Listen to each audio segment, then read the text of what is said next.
4-4,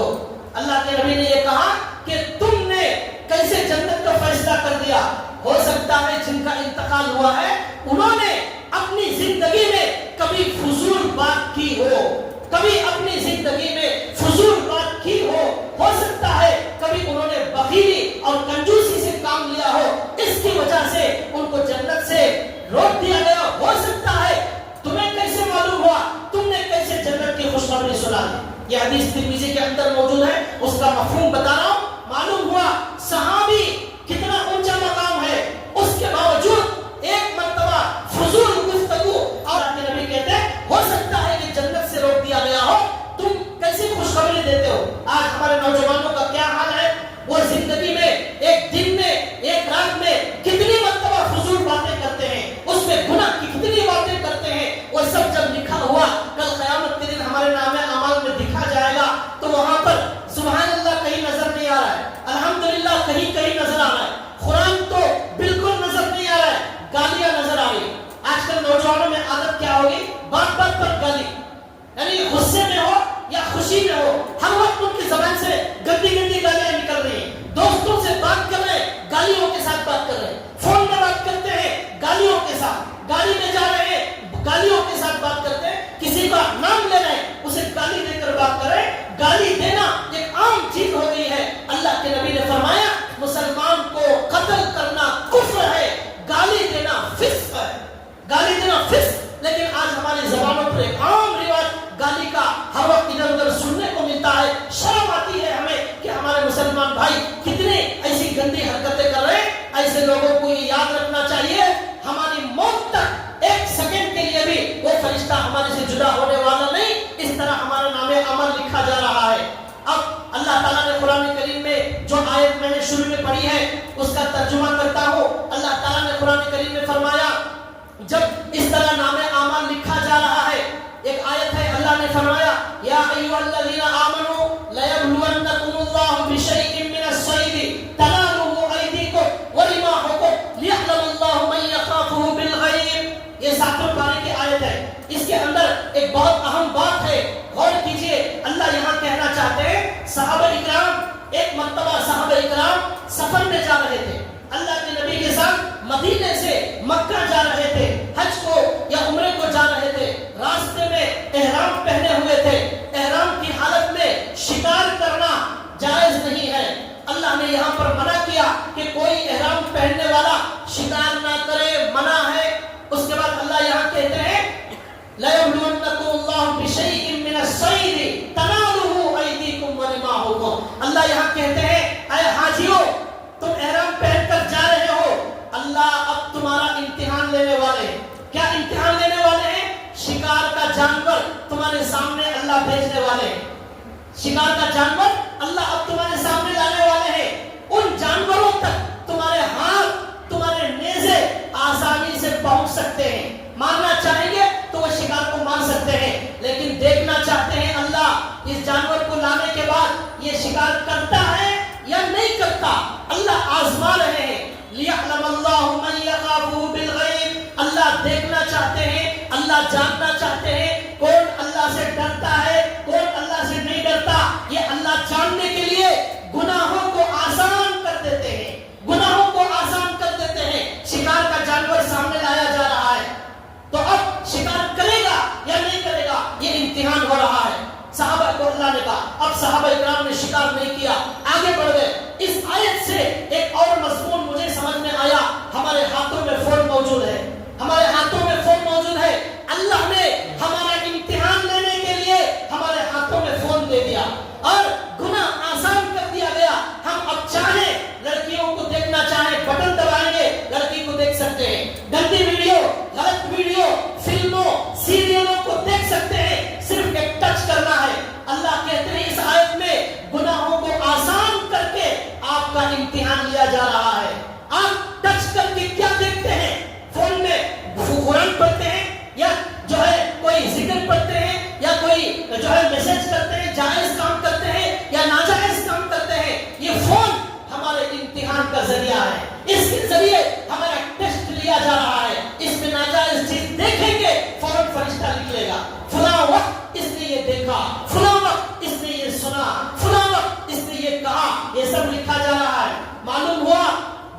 ان کا امتحان لینے کے لیے کہ اب مچھلی پکڑتے ہیں یا اللہ سے ڈر کر چھوڑ دیتے ہیں، یہ امتحان ہوتا ہے۔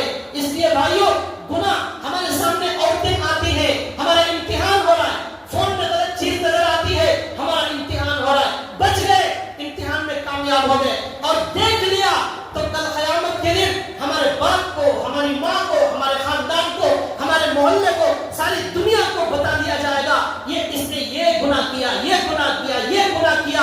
اصل ذلت وہاں کی ذلت ہے، اصل عزت وہاں کی عزت ہے۔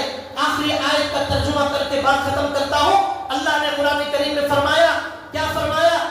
اللہ کہتے ہیں وَعُرِضُوا عَلَىٰ رَبِّكَ صَفًّا، کل قیامت کے دن یہ نامے اعمال جو اس قدر اہتمام سے تیار کیا گیا ہے، زبردست تیار کیا گیا ہے، وہ ہمارے ہاتھ میں دیا جائے گا۔ سارے انسانوں کو اللہ کہتے ہیں وَعُرِضُوا عَلَىٰ رَبِّكَ صَفًّا، اللہ کے سامنے صف بنا کر کھڑے ہو جائیں گے، سارے لوگ اللہ کے سامنے صف بنا کر کھڑے ہو جائیں گے۔ اس کے بعد اللہ کہیں گے لَقَدْ جِئْتُمُونَا فُرَادَىٰ كَمَا خَلَقْنَاكُمْ أَوَّلَ مَرَّةٍ بل زعمتم ان لن نجعل لكم موعدا، آج تم ہمارے سامنے ایسے ہی آ گئے جیسے ہم نے دنیا میں تمہیں پہلی مرتبہ پیدا کیا تھا، آج تم پھر ہمارے سامنے آ گئے۔ تم نے یہ گمان کر لیا تھا کہ ہم ہرگز یہ قیامت کا دن لانے والے نہیں ہیں، ایسا تم نے سمجھ لیا تھا، یہ تمہاری بے وقوفی ہے۔ آج اللہ نے سارے انسانوں کو زندہ کر دیا۔ اب اللہ کہتے ہیں، کیا کہتے ہیں؟ فَتَرَى الْمُجْرِمِينَ مُشْفِقِينَ مِمَّا فِيهِ وَيَقُولُونَ يَا وَيْلَتَنَا مَا لِهَٰذَا الْكِتَابِ لَا يُغَادِرُ صَغِيرَةً وَلَا كَبِيرَةً إِلَّا أَحْصَاهَا وَوَجَدُوا مَا عَمِلُوا حَاضِرًا وَلَا يَظْلِمُ رَبُّكَ أَحَدًا۔ اللہ کہتے ہیں اے نبی صلی اللہ علیہ وسلم، جب یہ نام اعمال ان کے ہاتھوں میں دیا جائے گا جس میں اتنا سب کچھ لکھا ہوا ہے، پوری زندگی لکھی ہوئی ہے، رات کا عمل، دن کا عمل، خلوت کا عمل، جلوت کا عمل، چھپا کر کیا ہوا، بتا کر کیا ہوا، سب کچھ لکھا ہوا ہے، زبان کا عمل، کان کا، آنکھ کا، دل کا، سب لکھا ہوا ہے۔ اے نبی، آج جب گنہگار کو، فاسق کو، کافر کو، مجرم کو اس کا عمل دیا جائے گا، مشفقین مما فی، اس کے اندر جو لکھا ہوا ہے اس کی وجہ سے سب لوگ ڈر رہے ہوں گے، کانپ رہے ہوں گے۔ سب کو معلوم ہے کون چور ہے، کون دھوکے باز، کون غدار، کون مشرک، کون کیا کر رہا ہے، سب کو معلوم ہے۔ اس کی وجہ سے وہ نام اعمال کی وجہ سے ڈر رہے ہوں گے، معلوم ہے ہمارا اس کے اندر سب کچھ لکھا ہوا ہے۔ اور نیک لوگوں کی خوشی کا کوئی ٹھکانہ نہیں ہوگا جب نام اعمال کو دیکھیں گے۔ اللہ کہتے ہیں مَا لِهَٰذَا الْكِتَابِ لَا يُغَادِرُ صَغِيرَةً وَلَا كَبِيرَةً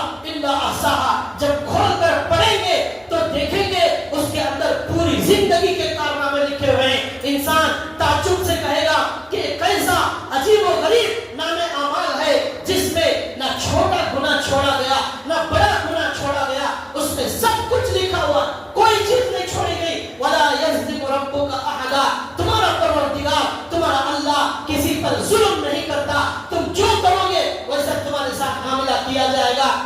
یہ عجیب و غریب نام اعمال دیکھیں گے، کہیں گے ایک چھوٹا گناہ بھی مس نہیں ہوا، ایک بڑا گناہ بھی اس کے اندر مس نہیں ہوا، ہر چھوٹی نیکی بڑی نیکی اس کے اندر لکھی ہوئی ہے۔ تو اب تفسیر میں لکھا ہے چھوٹے گناہ سے مراد کسی کا مذاق اڑانے کے لیے مسکرایا، ہنسنا نہیں، زور سے پاکا مارنا نہیں، صرف مسکرانا، مذاق اڑانے کے لیے۔ کبھی ہم مذاق اڑانے کے لیے مسکراتے ہیں، ایسا چھوٹا گناہ اس کے اندر لکھا ہوا ہے۔ کبھی کسی کو ذلیل کرنے کے لیے قہقہا لگا کر زور سے ہنستے ہیں، یہ بڑا گناہ، وہ بھی اس کے اندر لکھا ہوا ہے۔ اس کی تفسیر کے اندر علامہ روح المانی نے لکھا ایسا عجیب و غریب اعمال نامہ بھائیوں ہمارا تیار کیا جا رہا ہے، ہمارے ہاتھوں میں دیا جا رہا ہے۔ وہ جس کے دائیں ہاتھ میں دیا جائے گا وہ ہمیشہ کا کامیاب، جس کے بائیں ہاتھ میں دیا جائے گا وہ ہمیشہ کا ناکام ہوگا۔ اب اس نام اعمال کو اس کے بعد تولا جائے گا، ترازو لائی جائے گی، اس میں تولا جائے گا، اس کے بعد کیا ہوگا انشاءاللہ پھر بتایا جائے گا۔